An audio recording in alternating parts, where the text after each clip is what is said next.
Hi everyone, hope you're well. Chris Cowlin here. Now before we get into it, I'd just like to inform you about a new website selling quality current and retro Spurs jerseys, okjersey.com. They sell all current and retro Tottenham Hotspur shirts in all sizes. They sell the current fan and player versions as well as the 80s and 90s retro shirts, including my very favourite, the 1991 FA Cup final shirt. You can order very easily from okjersey.com, and if you use the code Chris, you will receive an 8% discount off your final order. You can also use the QR code on the top left of your screen. And by the way, they also have some training wear here and the 25-26 colour special edition jersey. Hi everyone, hope you're well. My name is Chris Cowlin and this is another edition of the Spurs Chat Podcast. In this edition, unfortunately, we'll be talking about a 4-1 defeat at home here at the Tottenham Hotspur Stadium to our rivals Arsenal. Now, we are live on YouTube, live on X and Facebook. Do get involved. Let us know how you are feeling right now as a Spurs fan and what you made of Igor Tudor's first game in charge of Spurs. Now, let's get straight into it. Spurs 1, Arsenal 4. Eze on the score sheet after 32 minutes. Cowlin equalising for Spurs on 34 minutes. Gyökeres putting Arsenal 2-1 up on 47 minutes. Eze extending Arsenal's lead after 61 minutes. And then Gyökeres extending the lead even further, making the score 4-1. Now, the match facts and stats. Spurs had 39.4% of the ball. Arsenal had 60.6%. XG Spurs 0.76, Arsenal 1.93. Spurs had 6 shots to Arsenal's 20. Shots on target, Spurs had 5, Arsenal had 7. Total touches inside the opposition box, Spurs with just 7, Arsenal with 46. Goalkeeper saves, Spurs 2, Arsenal 4.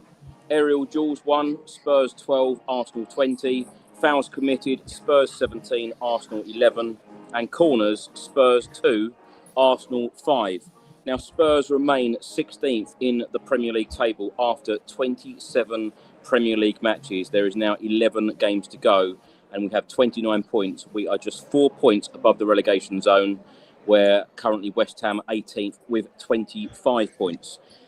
Now, as per usual, we have got 3 channel regulars with us. Craig Dearman's back with us. Craig, how are you? Yeah, I'm okay, Chris. Yeah, let's get into this. I have actually agreed with the 3 panellists today that this is going to be a short one because we do not need to prolong this agony. Also back with us is Ricky Norwood. Rick, how are you? Friend, I'm here. Win, lose or draw, I'm here. Let's jump in. Let's get into it. Let's get it done and dusted. And also back with us is channel regular Dustin Lau. You're on mute, all the way from Singapore. Dustin, how are you? Not too great. My daughter is in the hospital for chronic pain and my wife is with her. So shout out to her for looking after my daughter while she's there.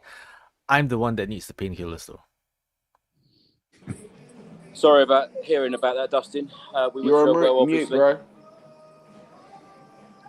Craig, let's start the show with you. Let's get your thoughts on today's defeat. You have to say it was kind of not a surprise that we were defeated today. I was expecting a bit of a new manager bounce, and to be fair, the first half it wasn't terrible. It wasn't the worst first half I've ever seen, and I think there was signs to be positive in that first half. But the second half, I think the disallowed goal kind of killed us a bit. And then Arsenal did what they haven't managed to do in recent weeks, and that's see a game out and actually score another goal and essentially kill the game. Very, very disappointed, bitterly disappointed. I thought we had more of a chance today, but it just goes to show again how the injuries are affecting us. But more importantly than that the squad depth just wasn't improved on in January, and that's got to be on the board and in the recruitment department that we didn't get the players in over the line that we so desperately needed. He looked at his bench at one point and there was just a load of teenagers on there. And yes, we've got basically a whole team out injured, but the club knew that and they should have seen that and done something about it. Undoubtedly, there are games that are arguably more winnable than this one coming up. And those are the ones we've got to target, and those are the ones we've got to get points in now. This was always going to be a tough game today. Bitterly disappointed we didn't get something out of it. But, we've got to move on, and we've got to believe that this team are going to get the 9, 10, 11 points that we need to stay up. Whether you're convinced or not that these players have got the fight in them to do that is another thing. Today, the second half was bitterly disappointing, I thought. And it was just another North London derby loss, wasn't it? However many goals we've conceded to them in the last 2 games. Embarrassing. And in the last 10 Premier League games, we are, in fact, bottom of the table. So things have got to change quick. Ricky, let's get your thoughts on today's game. You know what? It was a crazy one, Chris, because with the new manager coming in, with Frank gone, there was a change in energy. There was a change in atmosphere. And for the first time in a long time, a bit of excitement going into this game. And it's crazy me saying that because, I hate this game. I can't stand this game. But going in with a bit of, excitement, going in with a new sense of there's a new man in charge. We're going to have new ideas and hopefully play some football and be on the aggressive and go at it. And, the crowd were amazing today in the stadium. The tifo was gorgeous. It was all set up. Jermaine Defoe was in the house. Dele Alli was in the house. There was a couple there, and everybody was up for it. And you could feel that energy before the game. But when you look at the game itself, I can say on a positive level, even though it was the same scoreline as the previous game against the Gooners, there was a lot more energy in them. They were on the tip of their toes. They were playing for not only the manager, the shirt, and for the club and for, but they were like, I could see there some fight in them. I could see like a will to try something, but it was really tough because it was still way too easy to pass through us, to play through us. It was still very difficult to get something going through the middle, get some forward balls up into the strikers or those up front, and to play some real football. Tudor's only been there a week. I like his determination. I like his fight. I like his spirit. I like his strength. I like the demands of himself and what he said in a press conference. I like the demands he's put on the players. And there was a response, but you can see how decimated our side is. You can see that the Gooners basically had their full strength team out there, and they have got their game plan set. And it's against us as well, so there's a lot on the line for them. But not too easy for them to play through us, and. When it comes to it, we did have some moments, though. We did have some moments. Kolo's first goal was a good goal. The second goal that he bring us to, I feel that should have been a goal. And then I think, the game was on for a crescendo of an ending. But once that was ruled out and they went 3-1 up, the energy died, the momentum died. The boys still kept going, but it died. You can see that over from Frank is still on this team right now. In previous derbies, we haven't been able to lay a punch, but at least we looked like we was looking to lay a punch. We did throw a jab a couple of times today. In previous game, there was nothing in it whatsoever. And then to go against Chelsea and do the same, if not less, it was, to see that, it was horrendous. But looking at them today, at least they were looking for a jab. At least those tackles were flying in. The crowd were behind them. Every time there was a tackle, every time that there was a recovery, every time that there was a move going forward, the boys pushed them on. Everybody in the crowd pushed them on. And so there was a will, and they did respond to that. But we do have a lack of quality right now and availability and options.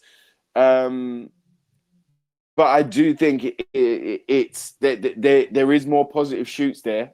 It was the same scoreline. There is more positive shoots there than that I saw in previous big games.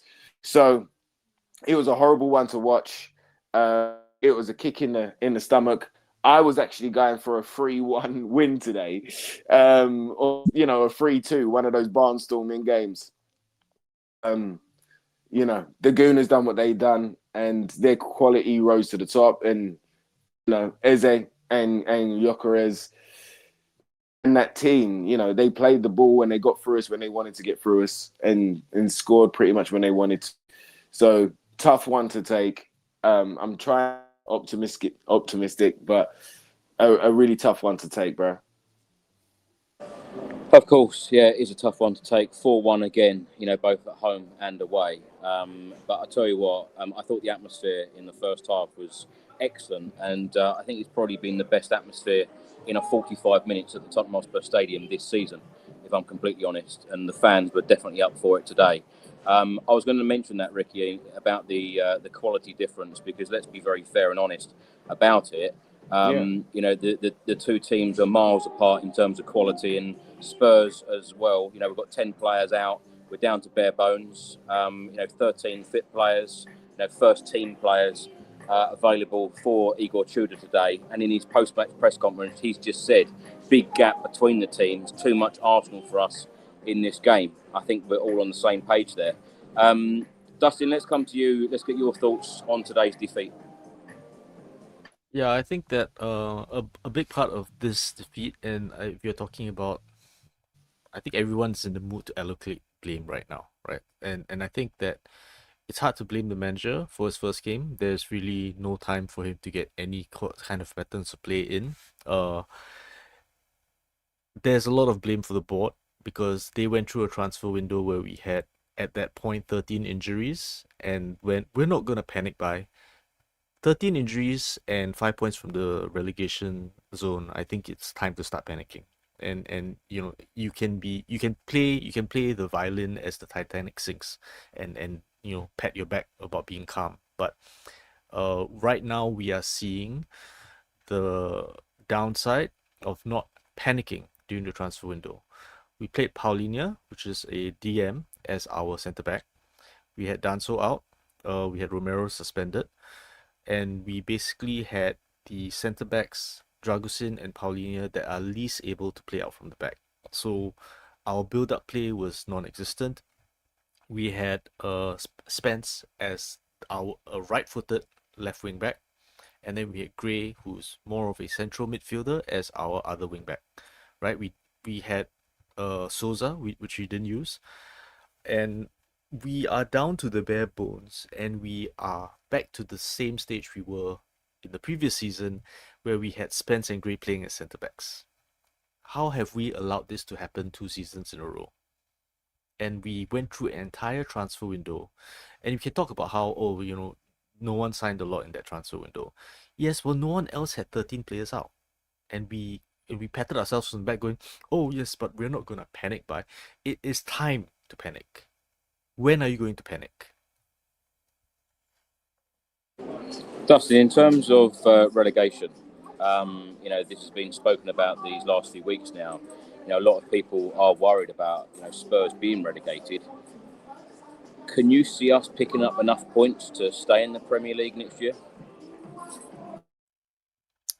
I have slides for this. So if you show browser, which is what I showed in the fan show the last time, but basically this is sorry, are you able to put browser up? Right. So this is every relegation from 2015 to now. All of the bright red squares are when teams have gone down, and they've gone down if they are in the relegation zone when they make their change. And you can see games left. Games left is a critical one. If you're already in the relegation zone and your games left is low, you have very little chances of getting out. We were not in the relegation zone, but we only have 12 games left. So we haven't given Tudor much of a window in order to get us out of the mess. We're also in bad form. So, even if we have a position that isn't in the relegation zone, we have players that are out of form, we have players that have low confidence, And when you give them less games and you're just barely out of the relegation zone, even if you're not in the relegation zone, you're in the danger zone. And you can see here a lot of these over here. These relegations were with very little games on the board and already in the relegation zone. So we have waited too long. If you're gonna make the change, you should make the change. I think West Ham was a time when a lot of people felt that was done. I felt this way since Fulham, but essentially we've waited until the transfer window was closed. So even if we got a new manager in, the new manager has no tools, there are no reinforcements. We have no way of adding something to get us out of relegation zone. So I don't know what we're being so smug about in the club hierarchy, saying wait until the window closes and go, yes, we didn't sign anyone because we don't want to panic buy. And then we're going to panic suddenly and change the manager. And you can't tell me you didn't panic because Johnny Heitinga was here for 33 days. So they clearly hired him for Frank. And then suddenly something changed, which is more like the board telling you, you've screwed up and you need to get him out. So there's no joined up thinking in this club at all. Craig, let's come to you. Let's talk about the starting 11 today. Vicario, Polinia, Dragusin, Van der Ven, Gray, Spence, Gallagher, Basuma, Sarr, Moani and Javi Simmons. What did you make of Igor Tudor's approach to this game and the formation that he played today? Well, we kind of knew he was going to be going three at the back. We assumed he would be, and that's what he did do. To be fair, he didn't have massive selection choices, did he? Ultimately, he was always going to be hamstrung by that a bit, and he's only had 5 or 6 days to work with the players anyway. You could probably discount Monday because he only arrived Monday. So he hasn't had that long, and it's a bit of a baptism of fire coming to play a team that are top of the league, of course. So he didn't have that long to get his ideas across, and he's got a wafer-thin squad to work with.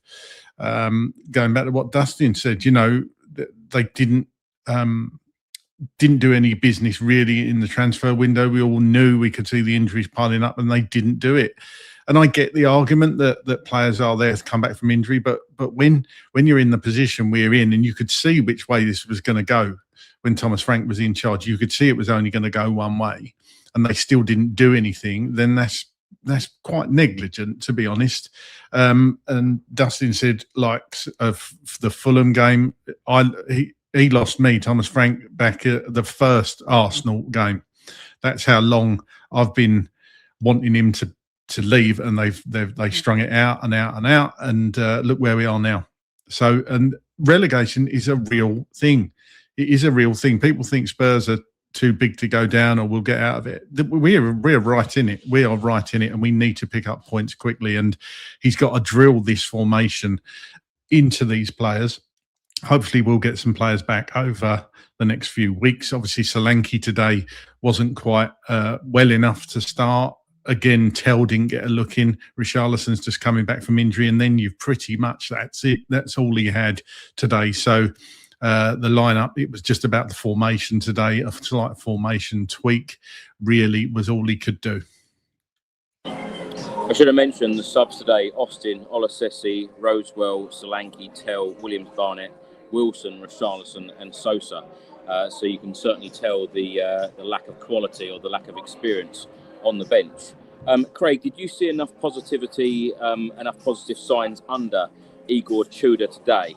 And did you see enough differences between the way that Thomas Frank would have set us up to the way that he set us up today?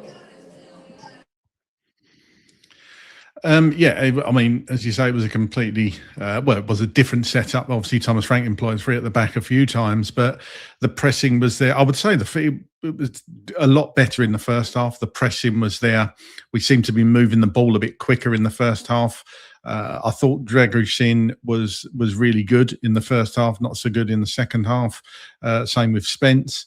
Same with a lot of the players, actually. They seemed to run out of steam. And as I say, that disallowed goal kind of killed us in a way. Moani getting his first Premier League goal was a positive you could take from today, definitely. He got his goal. But apart from that, the rest, you could see we were playing a team that were pretty much the finished article. Yes, they weren't high on confidence because of their recent results, but they were stronger than us. You had to give it to them, and it was always going to be a big ask today. But look, he's had 5 days to work with the players. We've got this, and as I say, there's more winnable games coming up. So he's got to get into this squad, and he's got to get things purring because we're right in it. Dustin, talking about the relegation zone and talking about teams in and around us at the moment, Crystal Palace picked up a win against Wolves today, winning 1-0. And, of course, West Ham on Saturday picking up a point, drawing 0-0 at home against Bournemouth. Are you concerned by what the other teams are doing around us? Because, this is another defeat for Tottenham. Although some people could say, you need to give Igor Tudor time. Well, do we have much time? We don't. There's 11 games left of the Premier League campaign. And when you talk about other results and other performances from other teams around us at the moment, do you think and do you believe that these Spurs players are up for this fight, away from relegation? Because as I mentioned, only 4 points above the relegation zone. Where are we going to be picking up our next points from? It is a tough call. I think the biggest problem that we have now is that we have players that are not used to a relegation fight. We have players that are frankly pretty spoiled.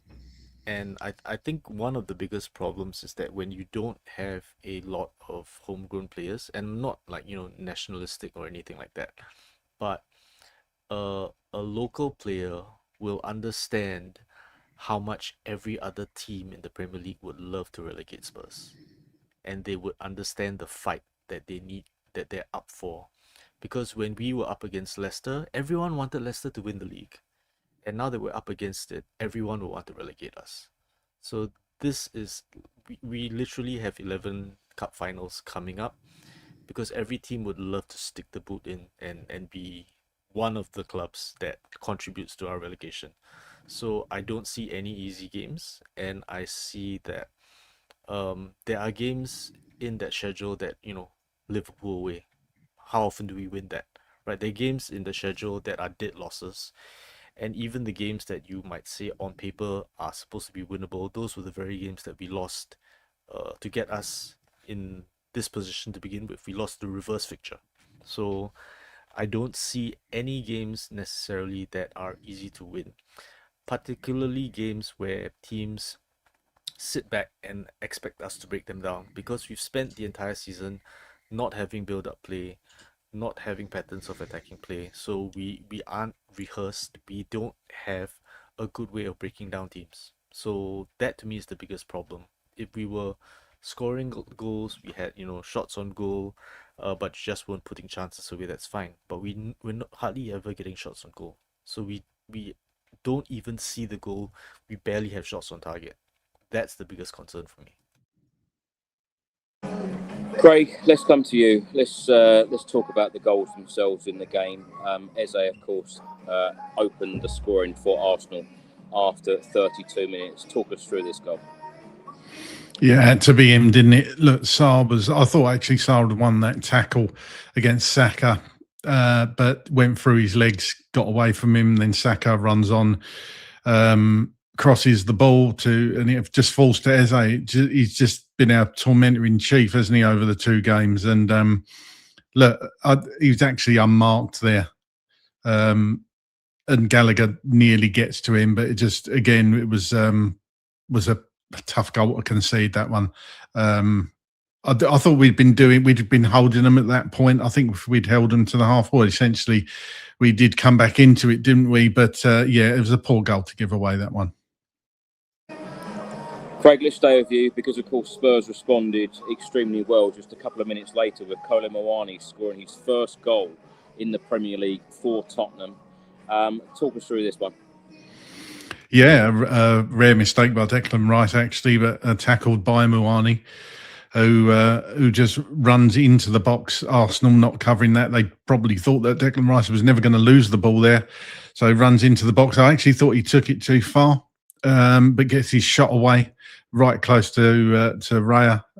couldn't adjust his body position and scores to make it 1-1. So, yeah, pleased for Cowlin. He managed to get his first Premier League goal. It's a long time coming. Should have come before now, of course. But, yeah, straight back into it, and it gave us a bit of hope. Sadly, it was, well, it wasn't short-lived as such, but it was... it all thought that we could perhaps get something out of this game, but the second half, of course, we all know which way that went. Ricky, talk us through the Cowlin Mawani goal. Craig just mentioned it there. It's nice to see him on the score sheet in the Premier League for Tottenham. I know that he scored in the Champions League so far this campaign.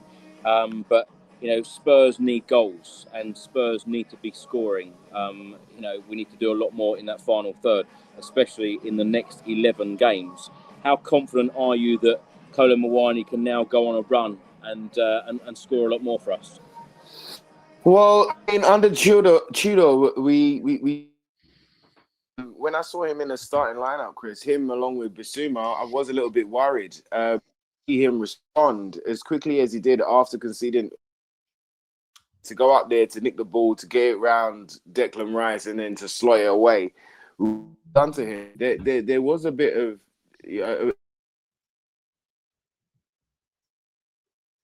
invigoration about him. There was some renewed energy there from him. Listen, it wasn't all gravy, it wasn't all beautiful, but there was an energy in the step of the boys today. It's just really tough. The more I think about it, Chris, the more I think about this game and the goals and what's going on, I went in with renewed optimism. For what reason, I don't really know. Oh my goodness. Am I still here? Yeah. Ugh. Am I still here? Yeah. Oh my. Ricky's one of them days. He's having an existential crisis. Yeah, Ricky's having a few technical issues, same as the Premier League had today. Let's talk a little bit about that, Dustin, the Premier League issues, technical issues today. This is not the sort of thing you expect, a couple of times in such a high-profile Premier League game. The strange thing about it for me is that, we've done this before. We used to signal with flags. Have they gotten so used to using headsets that they are incapable of just using flags? What's the problem? Mm-hmm. I have a comment on the Saka goal, actually. If you just put slides up for just a quick second, it's not going to be a long one. But essentially for the Saka goal, what I noticed was that Van der Ven was basically making sure that Saka didn't get much time on the ball, and he would be doubling up. So Saka was marked for being double teamed, and he would be closed down either by Van der Ven and Sarr, or Van der Ven and Spence, right? But what happened was that he isolated Sarr in order to be able to make the assist. So what happened was that Saka noticed that he was being doubled up on, and he just ghosted away so that he could isolate, so that he would only be up against one defender, and that's how he freed himself up for the goal.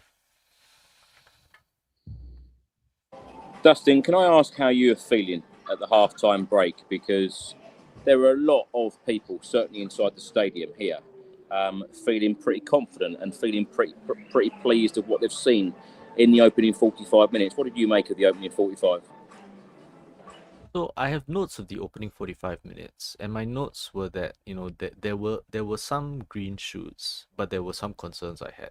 So Van der Ven had a lot of intensity. He had authority to press very high up. There were a number of times that he pressed all the way into their final third, and he was basically closing down people in the left wing position, as in our left wing position. But then what I noticed, that Arsenal started baiting him to press high, so that they could pass around him and exploit the space that he was leaving behind. So for me, what I was hoping was that we would notice that, and we would respond to the fact that they know that Van der Ven's pressing high, and are they going to exploit the fact that he's leaving that gap. The other part I noticed was that we were very man-to-man in terms of our defensive shape, and the problem with being man-to-man is that it becomes easy for the team to try to pull you apart and pull you out of position. One other thing I noticed, and that's in my slides actually, but it's that the far-sided player doesn't get picked up a lot. So that is something that can get exploited. If you can put my slides up, I can just quickly show an example of this. But essentially, let me try to skip to that one. Yeah, there. The far-sided player doesn't get picked up. So this was Hincapié. But what happened was that for what Arsenal were doing is that they were pushing us in, and then they would always have a far-sided player, which is normally a centre-back or a wing-back that would be free. And if they did a quick switch, there would always be someone there that would hit it back across the goal. So those were the main concerns that I had, and that we were still unable to build up from the back. So we have Vicario, who can't kick very well, can't do a mid-range pass very well, and then we have Paulinho and Dragusin, who aren't very composed on the ball. So we just didn't have any good options to build up from the back, and so we had to revert to basically vertical balls to people that aren't very aerially dominant, and that just resulted in an inability to get out of our half, an inability to keep the ball, an inability to lay a finger on Arsenal in the second half. We had a good fist of it in the first half, but I think that with the analysts that Arsenal has, and every Premier League team will have this, you can surprise them one time, but then your game will get analysed to death, and by the next game there's a dossier about what Igor Tudor does, and that's, I think, the difficult part, is that every team will have a whole bunch of analysts looking at going, this is what happens when he presses, this is what happens when Spence goes up. There will all be all these gaps that the other teams know, and they'll figure out ways to exploit it. Ricky, let's come to you. Igor Tudor, on whether there's enough time to get his ideas into this Spurs team. He said, of course, there is enough time. As I said, this was not the perfect team to play the first game after 3 or 4 training sessions. Igor Tudor then goes on to say that Arsenal are probably the best team in the world right now. What do you make of those comments? I don't agree with the last bit. And fingers crossed my Wi-Fi holds out for the minute. I've got the refs Wi-Fi going on right now, so that's what's happening. Oh, mate. You know what? I like that Igor's up for the fight. Is he going to have long enough? No, but we ain't got much choice. So we've got to get in what we can get in. We've got to build on the good things. And there were okay moments in today's game. But you know what? All you guys are right when our focus is now smack bang old, and their attitude and the amount of times that they've lied to us, and the times that they haven't come through when we've needed them for whatever reason. You can come with a lot of excuses, but you know the are on them when it comes down to the failures of this team club. But right now, Igor's got the reins of the boys and what matters on a match day. So I saw some good. I saw them wanting to try and what was going on.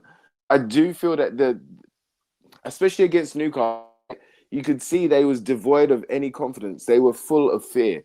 Today, at least they went forward. At least they tried a couple of 1-2s. It's going to take a little bit of time that we don't have, but I saw the will. So, the fact that we saw Igor walking off down the tunnel, not waiting around, shaking hands and stuff like that, he's ready to go back to work, and he's going to pull them up. I think if you look at some of the good things that happened this week as well, they went for that dinner, and I don't know whether you got to see, Chris, that when he was in the tunnel before the walkout, Igor grabbed hold of Xavi, and he was giving him some words of encouragement and some trust going on there. And I think that those are good signs. The boys have to be woken up, they have to be woken up. And I think Igor's, he hasn't got much time to do it, but he's going to get it done. Now, whether that's gently or with a slap in the face, I think, we got to get our stuff together. But fundamentally, no, he doesn't have the time, Chris. It's time to work miracles. And it's time for us to do what we always do, which is get behind the boys on a match day. And let's get out of this situation. Are we in a relegation fight? Yes, Chris. We've been in it for ages. Me and Craig, we were upset back in the last Gooner game, and then the Chelsea one took the Berties. I was done after that Chelsea one. So we've been playing poor football for a long time. It's inherent. It's in their veins. It's what they're used to right now. So to wake them up out of it is going to be a little bit more. It's going to be tougher than what we thought it might be. going up against North London rivals, everything goes out the window. So the fire and the passion has to come through. And some thought it, including me, that even though it's a terrible game, it's a good game to get everybody focused and to go at it. We're through that now. Look, it was always going to be, a mighty effort for us to win that game. We're through it. We're on to the next, and that's what we have to focus on. We have to go as fans by game right now. Have to, we know the problems, but we have to get behind them and keep pushing them, because those boys available are all hot. And we know more than likely there's going to be another injury turn up real soon. So it's all about togetherness now, and it's all about how we push forward, and how those boys galvanize themselves and have enough of being at the bottom of the table. Have enough of being mocked in our own stadium. Have enough of losing. It's time to go and get those points. And I think Igor is the right candidate right now to shake them up and to get it going. I totally get Dustin right now about tactics, and it's so insightful. I love diagnostics with Dustin, man. It's awesome. It's such a great insight into what's going on. Fingers crossed we can get something going. Craig, can I jump to you? Now, one of the videos that I posted online during the game has gone viral because Igor Tudor constantly shouting to Mickey van der Ven and the back line, telling them all to push up. Now, there's a lot of criticism aimed at Mickey van der Ven here, saying that he's not listening to the manager. Do you think that all the players are going to buy into what the manager wants to do in the next now 11 Premier League games, and of course a minimum of 2 Champions League games? Because like Ricky said there, in the tunnel with Javi Simmons, one thing I found, I sat right behind the dugout today, and Igor Tudor was so hands-on with every single player, constantly shouting directions. He is not a quiet man at all, not afraid to have a go at the fourth official a number of times during the game today against Arsenal, but constantly talking to his players. What do you make of what you've seen of him so far? He's come into a tough situation, but he looks like he's, and what we know of him, he's been there and done it before. So he's not going to be, this isn't new for him. And it's good to see him shouting at the players. And I think that probably comes, the people saying that the players aren't listening to him, they're probably so used to playing a certain way. And it's very difficult to change that in 4 or 5 days. They've been trying to play like Thomas Frank wanted them to play for 8-9 months, and you are coming up against a very good team in Arsenal. I hate to say it. So it is a tough baptism of fire for him. And these players, the defenders, they're not used to playing that high line. He said he wants us to play a high line. So it's only natural when you've played football, you know what it's like to sink that bit deeper if you're under pressure. And it's just getting that belief back, almost like going back to what Ange Postecoglou wanted us to play like with that high line. And they wouldn't have played that for 8-9 months. And we know how long it took him. He had a whole pre-season to get that into him. So it's probably not the most ideal game to do that in. But he was obviously trying to get his ideas across. And these players, quite simply, in answer to your question, have to believe in this manager and listen to this manager. Or else what is the point of him being there? They all have to be on the same page.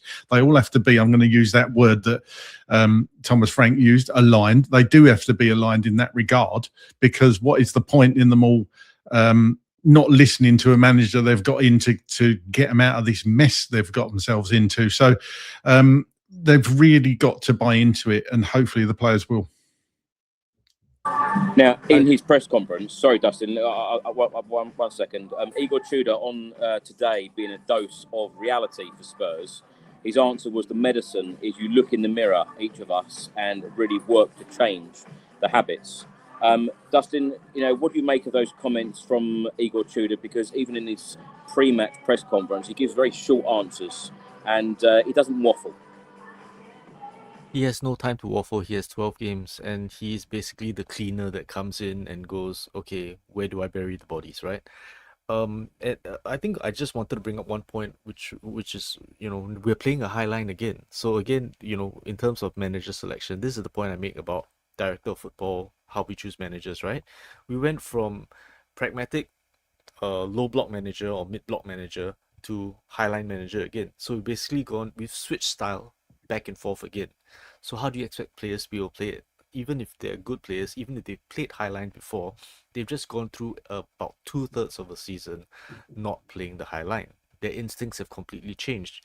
In fact, at the start of this season, they were playing Frank's system badly because they still had Ange instincts. They were still trying to do the short passing. They were still trying to do the bounce passes. And, Archie Gray had that thing where Vicari passed him the ball, he took a touch, and then we conceded a goal. Now we've switched our style again. So now we've had players that have been playing Frank ball for about half the season, and now, oh, you're back to playing a highline again, right? So this is my point about we need not just to fire the manager, but fire the process that keeps choosing managers with different styles and schizophrenically making players play this style and then fire manager, play this style now, and then fire the manager and now we play a different style. It's crazy. Dustin, let's stay with you. Of course, it was 1-1 at half time, but on 47 minutes, just 2 minutes after the break, Gyökeres put Arsenal 2-1 up. Do you want to talk us through this goal? Yes, Gyökeres puts Arsenal to wait, let me see my notes. Yeah, Gyökeres puts Arsenal 2-1 up, and essentially what happens is that we lose the ball and Gyökeres comes in on the left half space and we just concede a goal. And part of it is that I think in the second half we didn't get off to a good start, but we also lost a lot of momentum. And the amount of space that he had between the centre backs was crazy. If you can put up my slides for a quick second, I have it on here. How can we play 3 at the back and still have this much space available between the centre backs for him to get his shot off? Right, so that's the part that's crazy for me. And I think what it means is that they went in at halftime, they spotted a problem with the way that our centre backs were being attracted to players, and then they figured out a way of getting the centre backs to split to cover 2 different players, and then for Gyökeres to get into the space. So this is what I mean about how sometimes you're like, how come we can't have 2 consecutive good halves? Because lots of Premier League teams have analysts that go in after the first half and then they tell the coach that this is something that we've spotted and this is something you can exploit. So we can have a good half of football because, no one knows Igor Tudor. You can surprise him.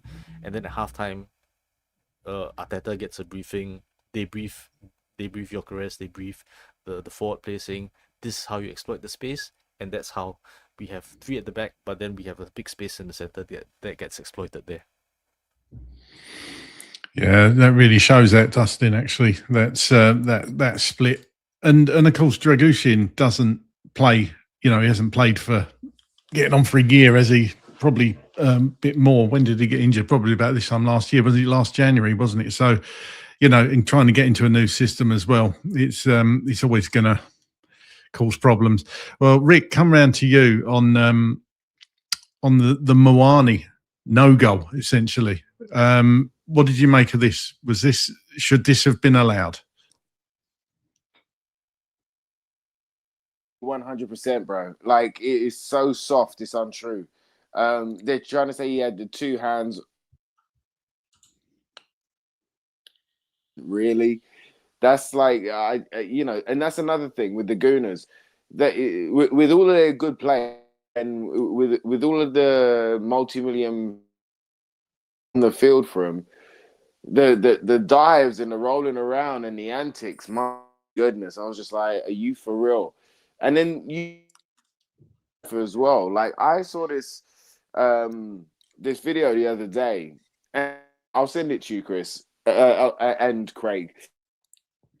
It was a guy talking about the amount of fouls before you kind of get a card or get free.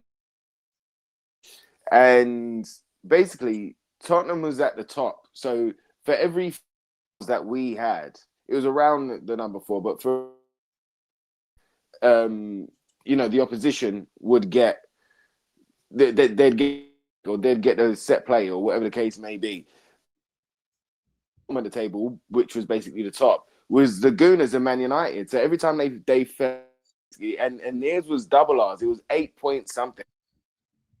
So every time that they fall over, they get a free kick. It goes their way. The VAR goes their way, and it's just a conspiracy theory when we talk about an agenda or we talk about right to get us. But it's just we was ones that every time there's a foul against us, we don't get it. But if we make a challenge, we're gonna get a free kick, set piece, or a card against our player. And the ref tonight as well, there were certain things. What are we doing here? And this goal was one of them. Yeah. I mean, it's just so disappointing. It feels like I feel like when I speak about the ref clutching at straws, the way that we play should always do the talking. When we're on the front foot and fighting, that the talking rather than a ref's decision. Hands in a sense, but we're struggling to actually play patterns of play, create chances, dominate, find transitions from defense to offense, and we'll find a way. I believe that these boys will find a way, because there's no point in crying right now. You can't cry, you can't whinge about whatever else may be. We've just got to get it together and get it going. Rick, I think you're having a few technical issues again. I think you're in with the Premier League referees today, so I don't know if you can try and reboot or sort that out.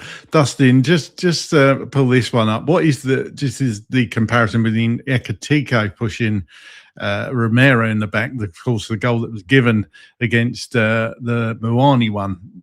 What's the difference in these two? No consistency. The teams wear red. As long as the teams wear red, just give them the decision. That's the rule. It seems to be, doesn't it? Seems to be. Well, on 60 Minutes, staying with you, Dustin, Ebery Chiesa scores his second goal of the game. Talk us through this one. Essentially, what happens with the Eze goal again is that we lose possession. I think Dragusin tries to clear the ball, and I think the problem with that is that when we're trying to build up from the back, right, we've got a really high line, but we have a high line in our build up as well, and there's a huge gap between our centre backs and Vicario. So when Dragusin's not the most composed on the ball. So the problem with trying to build up play with Dragusin is that his decision making is suspect unless he's lumping it to Rosette. So when he tries to hit it, he hits it to a person that's blindsided by someone. The ball gets stolen off him and then Ezra's away and they score from that. But I think that part of the problem is, again, we're switching to a completely different way of playing, where we're now playing with a high line and then we are taking different risks that are not compatible with the setup that we now have. So when we lose that ball in the build-up, essentially we just have an open run at goal. If you put my slides up for a second, I've got this up as well. Let me just jump to it. Yeah, over here, right? He hits this ball over there, and the midfield is so packed. And then when he loses the ball, essentially there's this huge gap. You can see that it's like, center circle maybe in 10 yards down.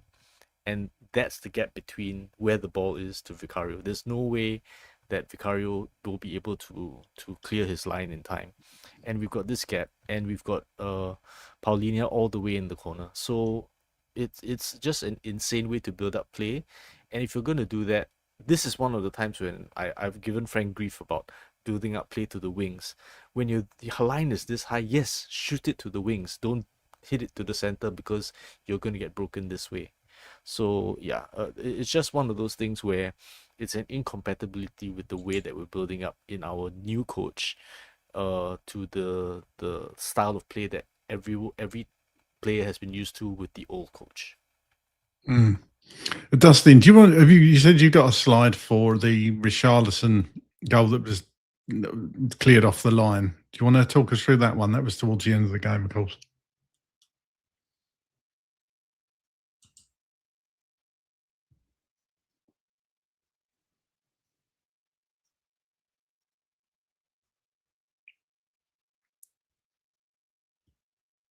There we go. So this was Richarlison, wasn't it? Do you want to talk us through this Dustin cross from Archie Gray, wasn't it? Or was it Jed Spence? You're on mute, Dustin.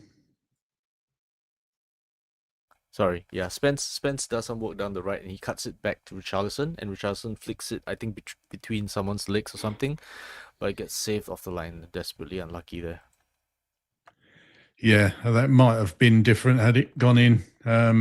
What do you make of that, Rick? Do you think that would have? Do you think it was that? I mean, that could have given us something, couldn't it? But it was really, for me, it was the disallowed Muani goal really that done it for me. Oh, mate, that was what done it. But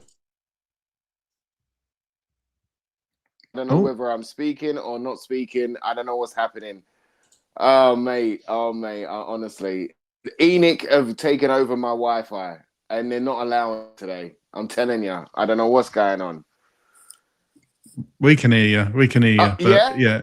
Yeah, we can hear you. Yeah. Look, Rick, let's get the bloody goals out of the way. Yeah, Goikarez, second goal, his second goal of the game. By this stage, the game was up. Essentially, a lot of the fans were leaving by this point. Goikarez just runs through, out muscles Archie Gray, tries to get an arm across him, but doesn't work, and Goikarez scores. I mean, there's not much else we can say about that, is there really? Not really, bro. Not kind of just. Oh dear. Ricky's Wi-Fi's definitely gone down. I do apologise. Everything's gone wrong today, everyone. Everything's gone wrong. Look, we lost the game. We lost the game 4-1 again, didn't we? So, Dustin, where do we go from here? Next game up, obviously, is it getting towards a must-win now? They've all been must-wins since 3 games ago.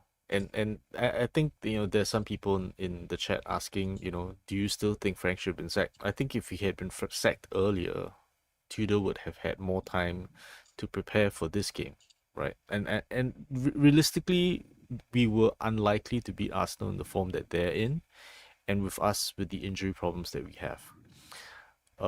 With the relegation chart that you saw, the more games you have, especially with an interim manager, the more time the interim manager has to get players to play to his style. You're seeing, a real gauntlet of fire, right? Where your very first game is against arguably the strongest team in Europe based on the Champions League standings and the league standings. So even if they were in a bad run of form, at full strength, their squad would probably still make the Europa League, as in their substitutes. So this is what I was saying about previously about squad building as well. We can try to build our first 11, but if our substitutes bench is all teenagers, realistically, the way games go now, the way schedules go now, they're always going to have injuries. In fact, you should never even assume that you will go through a season without injuries, because I think if you've seen these days, it's not just us. Newcastle's encountered that as well. There are a bunch of other teams that encountered lots of injuries. You are at the point now where your squad needs to have, who does Arsenal have on the bench? You've got Trossard, Martinelli, whatever. Those players that come on, even if they're not first team quality, the drop isn't as much. For us, the drop is ridiculous, right? And that's why when we have these injury crises, the injury crisis is a real crisis. With a team with a proper squad, they have an injury incident, but their squad ensures that their drop-off isn't as steep as ours. Right, just before we get score predictions and talk about the next game, which of course is Fulham away next weekend, we're now going to hear the post-match press conference from Igor Tudor. Hello, Igor. Nice to see you. Hello. Obviously, you've won the first games in your last 5 jobs. Does the fact you didn't win this one say more about the problems you've got at Tottenham or the quality of Arsenal? Both things. Big gap in psychophysic moment between two teams. It was too much Arsenal for us in this moment with the problems we have. Also, nice to understand where we are, because you prepare in the best possible way. Then there is a game to show you reality. So it's nice from one point of view to each of us understand. And come, as I said, as a player there, stay quiet and come on Tuesday and restart after this 3-4 training, restart to work harder than we did until now, to change all habits, to change the state of mind in which the now is a team, okay? And it's the only way it's work.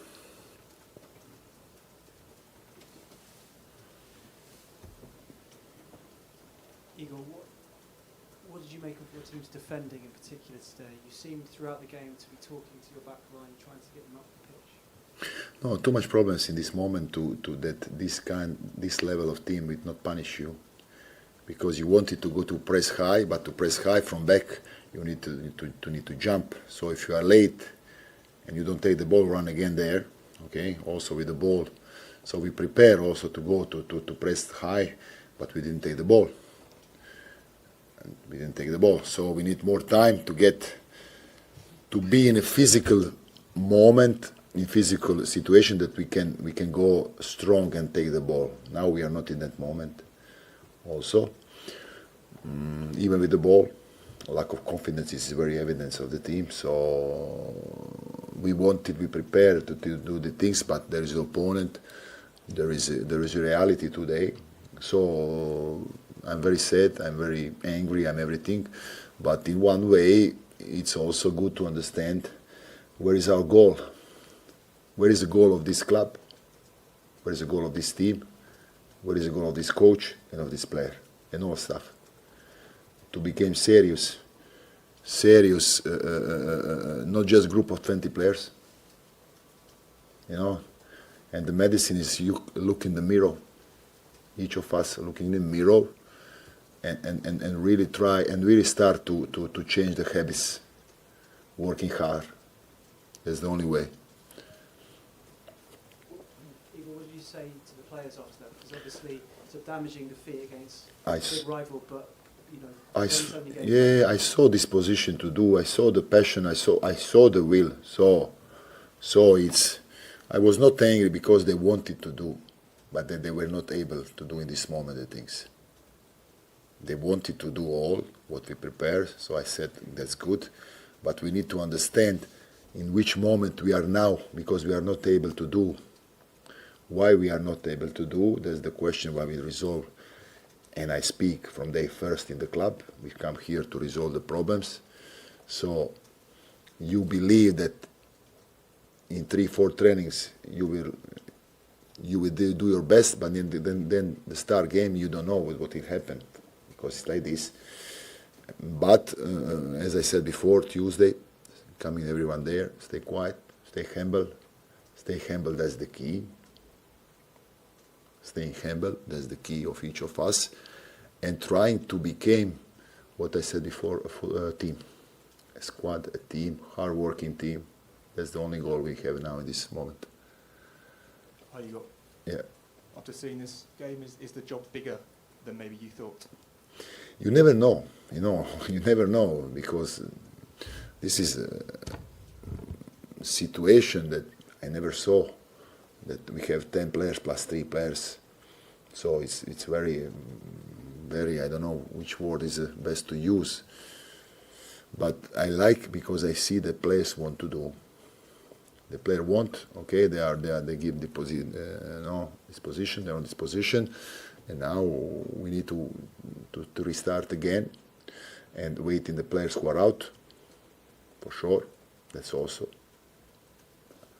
a big reason, but how is it? Okay. You talked about showing the reality. Do you think the players needed a game like this to kind of wake them up? No, we didn't need this game, for sure. But this happened in this moment. This team is Arsenal, probably the best team now in the world in this moment. So it was not easy. I can also give to us excuse, because if we was thinking today that is derby, and derby can give something more. I also play a lot of derby. I was coach also derby. For sure, the derby give you something more, but of mentality, of motivation. But there are also other things that you cannot change in 3-4 training. It's impossible. So it's the team who's built by years, choosing the right players, and working hard on the mentality, on brain sharpness, on second balls, on physicality, of quality, of everything, mentality. So how is it? Igor, you mentioned you need time. There's 11 games left this season. Is there enough time to make the changes you want to make? Of course, it's enough time. As I said, this was not a perfect team to play first games after 3-4, but in one way we need to see as something good. If I can tell this, as something good to make us to see where we need to be. Where is the goal? What is the level? What is So today, totally different words. I need to be honest. 2 totally different words.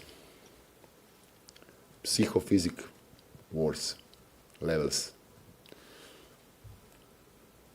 Igor, there was a moment in the second half where you thought you'd scored a second goal when Cowlin has one ruled out for putting his hands on the defender. What did you think of that? Did you think the goal should have stood, and could the game have been different if it had have stood?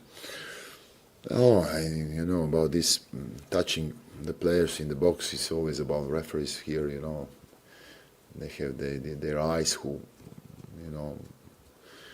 they make decisions every time, how they feel, how they see, so it's nothing. Sometimes they leave, sometimes no. This is how is it. And can I just ask as well, you had a lot of young players on the bench today because of injuries and the situation with the squad. Are you surprised that the club didn't sign more players in January? Now you've come in and seen the squad. It's not moment to make the tema now. Ali, final one, please. Just quickly, are there any injured players you're hoping to have back by the next game, like Toro or Dent? Yeah, probably 2 of them, we hope. Just how important is that to your whole defence? You're having to play midfielders and defence and things like that. No, we're going to see now what is the best for the team. Just a very quick one on Randall Cowlin, his first Premier League goal. What's he got to do to have more moments like that under you? No, he made a good game today. We wanted with Dom and Richie give some new energy. He's not out because he play very good. It's a good start. I'm happy for him. Okay, thank you. Thank you, guys. Thank you.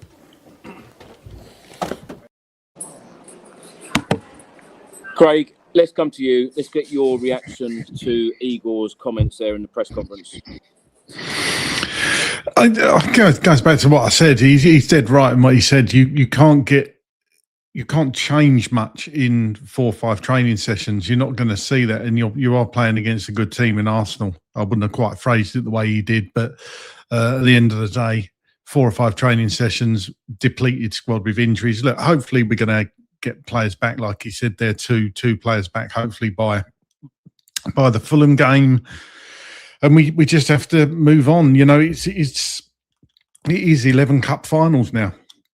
11 cup finals. We will lose games during that period. It's just hoping we can get more points on the board than the people below us.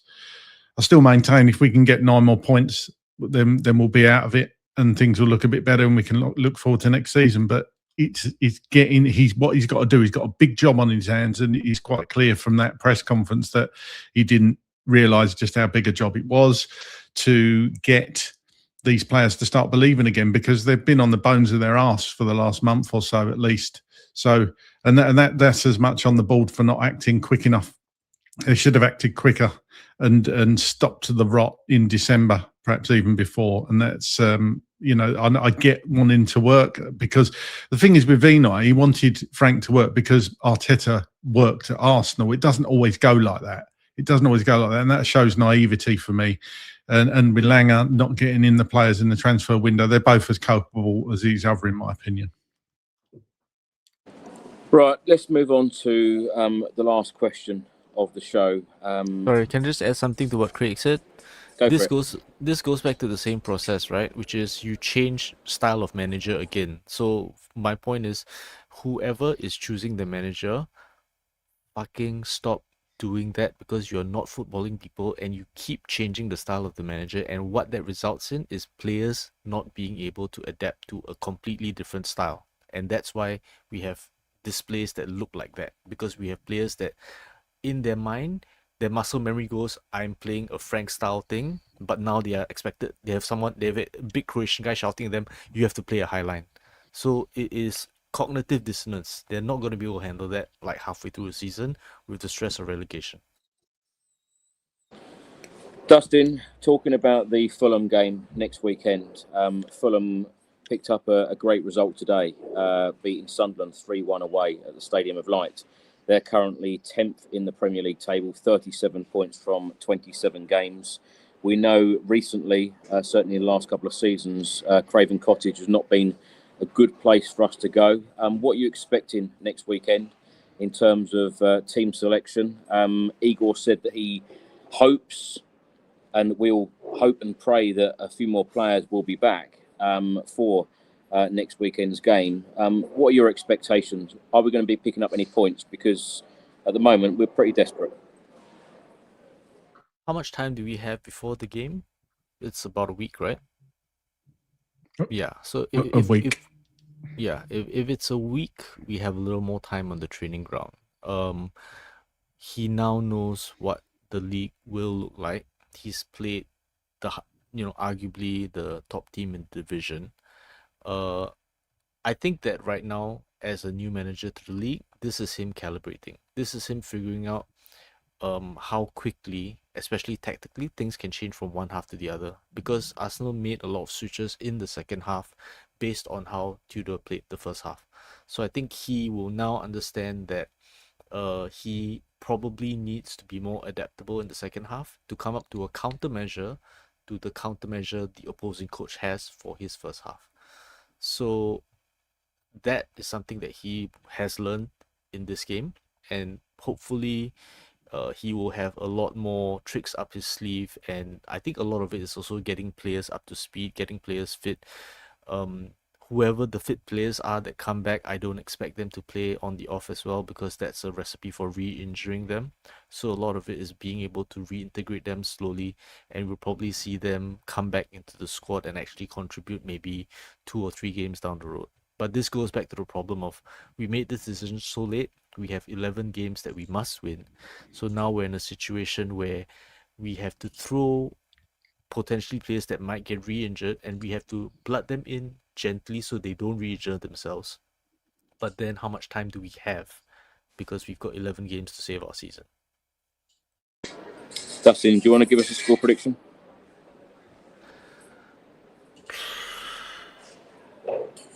Um, 1-0. Yeah. Your reaction there, that's exactly how I feel right now.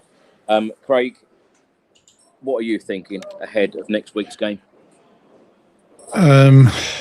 It's not the most. Well, nowhere's ideal for us to go at the moment, to be honest. Even home, so nobody's ideal for us to play. What's an easy game? There's no easy games. Exactly, there are easier games, but there's no easy games. Champions League is the easy game for us, unfortunately. Probably will be. Yeah. And that's the thing, isn't it? We've got to prioritise staying in the Premier League now. So you can't see him going for it in the Champions League. Not that we've got a chance of winning it, of course, but ultimately, Fulham hasn't been a happy hunting ground over recent seasons, but it's getting towards that phase where these are must-win games. I would say we win our games at home this year, this season, what's left of it, then we should stay up. But after Fulham, we've got Palace at home. That's not going to be easy. Liverpool away, you might as well write off, as we all know.